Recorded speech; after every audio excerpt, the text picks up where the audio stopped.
What's up, dudes? Max here, back with a quick update to the Dragon Ball FighterZ beta. I know a whole bunch of you guys have been coming to me asking for information about when this thing is, where is it, and in fact, it was supposed to be today, but it did get a delay as a result of Bandai Namco and their need to get a better beta going in the future. Even speaking to the producers and the folks that are actually making Dragon Ball FighterZ at EVO, a lot of them were kind of blindsided by the insane amount of happiness and people that really want to support this game, so much so that they figured starting a beta this early and potentially unprepared might be detrimental to the game, if not causing a really bad beta. I don't think they want something like Street Fighter V's betas, which were back last year, which were a friggin' nightmare. They did say they're increasing the capacity to increase the amount of players that can actually participate in this closed beta, which is, in all honesty, good news for everybody. That's just the system that takes care of the players that are actually playing the game, but the bigger part is how do you accept people to actually get into a closed beta, because everyone is going to want to get into this closed beta. It's not just a matter of downloading an application off the PlayStation Store and just booting it up. You need to be accepted in some way, and they're also boosting that up, specifically saying that the registration and selection process can now accept an even higher amount of registered signups, and these efforts will necessitate a slight delay, moving the sign-up period all the way a month forward to about August 22nd. But the official beta date, which is very reassuring, is going to be September 16th to 18th. Wait a minute. That's like the release date of Marvel Infinite. Oh, it's one day off. Good God, I hope everything goes real smooth in those couple of days in September, because we're about to get the fighting game apocalypse 2.0.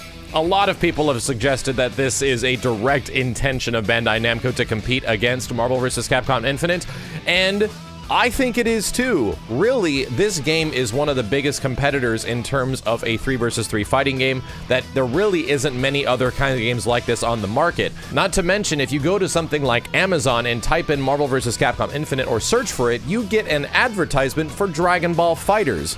This is just the nature of the industry, and it's very apparent that ever since Dragon Ball FighterZ showed up, a lot of people are thinking much less of Marvel vs. Capcom Infinite, which I'll talk about a bit more in a later video. Now, the interesting thing is that the signups were still available in Japan for Dragon Ball FighterZ, specifically on the PlayStation Network, but you had to have a Japanese account.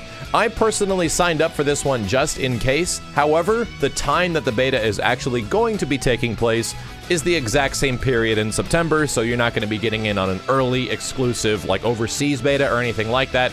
Don't worry too much about it right now, but if you guys want to look into it, you absolutely can. The other thing we found out is the time frame the beta is going to be taking place, and this is the most unfortunate part of it all. And there was some information that was leaked from the Japanese site that has the beta, specifically stating that when this thing does go down, there is going to be very specific periods of time where the beta is available. On September 16th, Japanese time, it's available from 2 to 5 o'clock in the morning for a 3-hour chunk, then 10 to 1 p.m. in the morning for another 3-hour chunk, and then 6 to 9 p.m. You pretty much have like 5-hour gaps in between each thing for them to test and move things around, but that's really all we get. And then the final one is on the 17th from 1 to 4 p.m., which is really weird.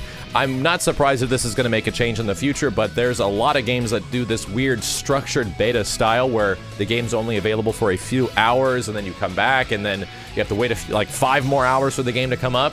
That's what their plan is right now for Dragon Ball FighterZ. I'm not a fan of it, but we'll see what happens in the future when they officially announce when we're going to be able to play this game in the few days in September.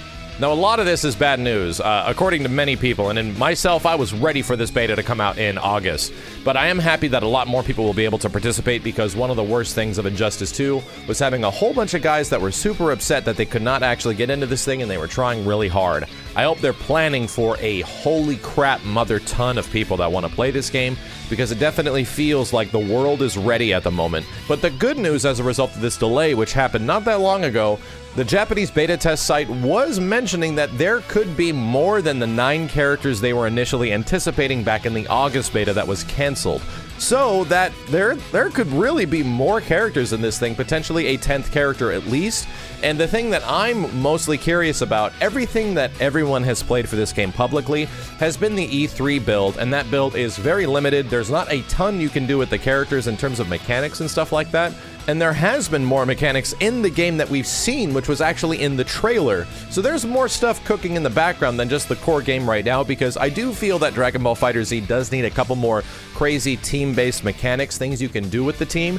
The combo structure is a little dry at the moment, but of course we'll figure out more stuff that you can do in the long run. But when we say it, the game is very simple and easy to perform, and all the characters kind of play the same, it's because the game is very simple and easy to perform, and a lot of the characters are really similar right now. But that doesn't mean it can't change, because this was one of the first available demos that the game has had that was at EVO and E3, and it was pretty much the same exact thing. And now with this beta, we're going to have more characters, potentially more stages. There's going to be a lobby mode that they're going to throw in that we'll be able to test out, which is fantastic, seeming that they're going to do a lot of pretty ambitious stuff with this lobby, just like the Guilty Gear lobby system. So I'm hoping that we actually are going to get an updated mechanical build, not just the characters, more stuff that we can do with those characters, because I really hope that there is more things like that in this game. It is simple, and it does not have a lot you can do with the combo system, at least at a very early glance. We're going to find some crazy stuff, but I want some crazy stuff you can do with the teams, man. That's going to be the most fun aspect of Dragon Ball FighterZ, in my opinion, is crazy stuff that you can do with your team. Either way, that's all I got right now for Dragon Ball FighterZ. I'll be back with more updates as soon as possible. If we get to see Krillin or Piccolo in actual motion, I'll do a quick breakdown of that in the future as well. Thanks a ton for watching, dudes. My name is Max, and I'll see you next time.